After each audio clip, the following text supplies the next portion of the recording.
Okay, सो अभी हमने discuss करना है जो हमने प्रोटीन सिंथेसिस का प्रोसेस पढ़ा है वो प्रोकैरियोट्स के अंदर भी होगा और यूकैरियोट्स के अंदर भी होगा। तो डिफरेंस क्या है कि प्रोकैरियोट्स के अंदर भी प्रोटीन ने बनना है, यूकैरियोट के अंदर भी बनना है। उनमें बेसिकली डिफरेंस क्या है, ये इंपॉर्टेंट क्वेश्चन है जो कि शॉर्ट के अंदर आपसे पूछ सकते हैं और इवन कि लॉन्ग के अंदर भी वो किसी क्वेश्चन का पार्ट इसको बना सकते हैं। तो what is the difference in protein synthesis between prokaryotic cell and eukaryote. देखो जो प्रोकैरियोट्स होते हैं ना, उनके अंदर जो राइबोसोम होते हैं वो आपके एंडोप्लाज्मिक रेटिकुलम के ऊपर नहीं होते। क्यों? देखो जो यूकैरियोट्स होते हैं उनके अंदर डबल मेम्ब्रेन वाली ऑर्गेनेलीज होती हैं और जो आपका एंडोप्लाज्मिक रेटिकुलम है वो डबल मेम्ब्रेन ऑर्गेनेली है। तो राइबोसोम की खासियत है कि उन्हें जैसे ही कोई एंडोप्लाज्मिक रेटिकुलम नजर आता है वहां जाके बाइंड कर जाते हैं। तो हमने पढ़ा था फर्स्ट ईयर में कि वो एंडोप्लाज्मिक रेटिकुलम जिसके ऊपर राइबोसोम लगे होते हैं उसको हम RER यानी रफ एंडोप्लाज्मिक रेटिकुलम कहते हैं। प्रोकैरियोट्स के अंदर एंडोप्लाज्मिक रेटिकुलम ही नहीं है तो रफ एंडोप्लाज्मिक रेटिकुलम कहाँ से आएगा? तो यही बात कह रहे हैं कि प्रोकैरियोट्स के अंदर जो राइबोसोम्स होते हैं वो साइटोसोल के अंदर फ्रीली मूव कर रहे होते हैं, किसी एंडोप्लाज्मिक रेटिकुलम के ऊपर नहीं होते। जो प्रोटीन का सिंथेसिस है वो पूरा का पूरा साइटोसोल के अंदर होता है। लेकिन यूकैरियोट्स की बात की जाए तो यूकैरियोट्स के अंदर राइबोसोम होते हैं वो रफ एंडोप्लाज्मिक रेटिकुलम के ऊपर मौजूद होते हैं।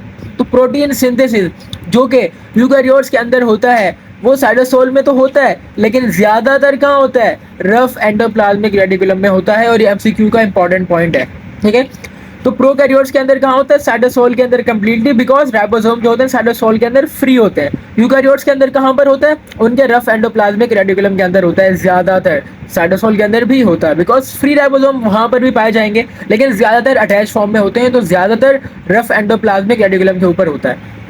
उसके बाद जो प्रोकैरियोट का DNA जो होता है या उसकी जो जीन होती है वो किसी न्यूक्लियस के अंदर होगी नहीं, बिकॉज प्रोकैरियोट के अंदर कोई प्रॉपर न्यूक्लियस ही नहीं होता। एक प्रॉपर न्यूक्लियस क्या होता है कि उसके अराउंड डबल न्यूक्लियर मेम्ब्रेन हो, तो वो तो डबल मेम्ब्रेन बाउंड ऑर्गेनेली हो जाएगा ना। तो प्रोकैरियोट के अंदर कोई प्रॉपर न्यूक्लियस नहीं होता, तो वहां पे जो जीन है या उसका जो DNA है वो साइटोसोल के अंदर मौजूद होगा।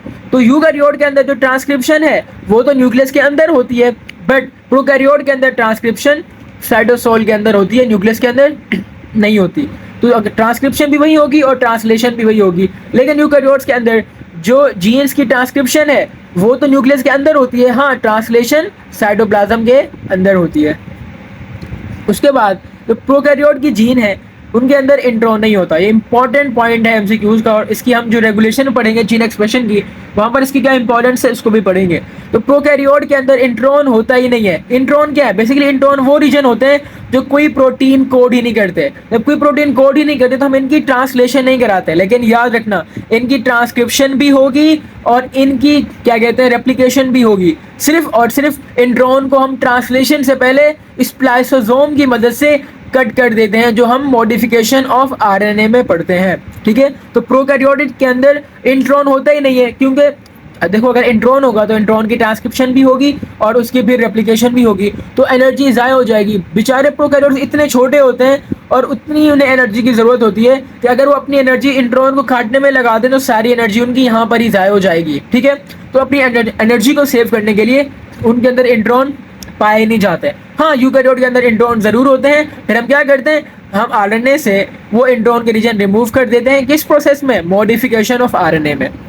इसके साथ जो प्रोकैरियोट होता है उसकी जीन में जो ट्रांसक्रिप्शन होता था, मैंने कहा था ट्रांसक्रिप्शन से पहले कुछ सीक्वेंस होते हैं न्यूक्लियोटाइड्स के, कुछ खास रीजन होते हैं जिनको हम इनिशिएशन फैक्टर कहते हैं या ट्रांसक्रिप्शन फैक्टर कहते हैं। और हमारा जो RNA पॉलीमरेज था वो जाता था और उन्हीं ट्रांसक्रिप्शन फैक्टर के ऊपर बाइंड करता था और फिर ट्रांसक्रिप्शन को इनिशिएट करता था। तो प्रोकैरियोट के अंदर जो ये प्रोमोटर रीजन होते हैं, ठीक है, जिनको हम इनिशिएशन फैक्टर भी कह सकते हैं, वो कौन से होते हैं? वो टाटा एट के नाम से जाना जाता है जो कि -10 पे होता है, और TT गैका के नाम से जाना जाता है जो कि -35 पे होता है। ये माइनस का क्या रीज़न है ये अपने मैं ट्रांसक्रिप्शन में ऑलरेडी बता चुका हूँ। ठीक है, तो यूकैरियोट के अंदर जो कि सीक्वेंस होते हैं प्रोमोटर वाले वो सिर्फ टाटा बॉक्स के नाम से जाना जाता है which is at -25 and cat box के नाम से विच इज एट -70। तो टाटा एंड कैट ये पाए जाते हैं यूकैरियोट के अंदर। हाँ, टाटा एट एंड TT गैका ये पाए जाते हैं आपके प्रोकैरियोट के अंदर, वरना टाटा एंड कैट ये यूकैरियोट के अंदर पाए जाते हैं। जो प्रोकैरियोट्स के राइबोसोम होते हैं वो 70S होते हैं, लेकिन जो इनके राइबोसोम है 70S तो है ही है, साथ साथ जो इनका ट्रांसलेशन से पहले अमाइनो एसिड होता है, उसकी मॉडिफिकेशन की जाती है। हमने बेसिकली अपनी बुक में नहीं पढ़ा, बट ये इंशाल्लाह आगे एमबीबीएस में आप लोग जाके पढ़ोगे कि कैसे जो मिथ्योनिन होता है वो प्रोकैरियोट के अंदर, उससे हम उस मिथ्योनिन से हम एन फॉर्माइल मिथ्योनिन पहले बनाते हैं। जब एन फॉर्माइल मिथ्योनिन बन जाता है तो फिर ये वो ऐसा अमाइनो एसिड है जो तैयार हो जाता है अपने ट्रांसलेशन के प्रोसेस के लिए, ठीक है।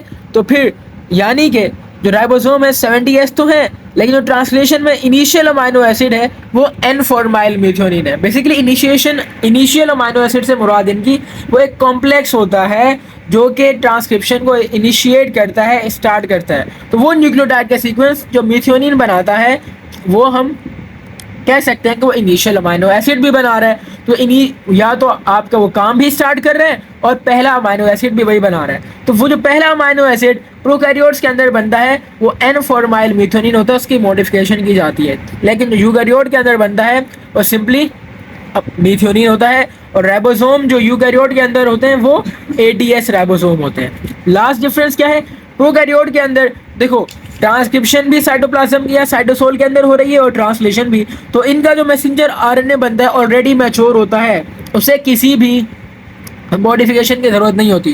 तो ये जो कैप की एडिशन होती है और टेल की एडिशन होती है, ये तो मॉडिफिकेशन का प्रोसेस है। तो प्रोकैरियोट के अंदर ये मॉडिफिकेशन होगी ही नहीं। तो इसीलिए कह रहे हैं प्रोकैरियोट के अंदर ना तो कैप लगाई जाती है मैसेंजर आरएनए के ऊपर, ना टेल लगाई जाती है। देखो हमने पढ़ा था कैप के अंदर हम क्या ऐड करते थे, 7 मेथियोनिन ग्वानोसिन ट्राइफॉस्फेट, और टेल पे क्या ऐड करते थे, तकरीबन 200 एडेनिन न्यूक्लियोटाइड का सीक्वेंस होता था। इससे फ़ायदा क्या होता था, इनकी प्रोडक्शन हो जाती थी फ्रॉम डिग्रेडेशन वाली एंजाइम, और इसके साथ साथ ये स्टेबल भी हो जाते थे। हाँ, यूकैरियोट के अंदर आपको कैप भी लगानी पड़ेगी जो कि 7 मिथाइल जीटीपी है, एन पॉली एटेल भी ऐड करनी पड़ेगी जो कि 3 एंड पे लगती है। जो कैप होती है वो 5 एंड पे लगती है, और जो पॉली एटेल है वो आप अटैच करते हो at the 3 prime end of messenger RNA. So ये था हमारा डिफरेंस का टॉपिक, जो हमने प्रोकैरियोट और यूकैरियोट के अंदर जो प्रोटीन की सिंथेसिस होती है उसमें क्या डिफरेंस है उसको डिस्कस किया।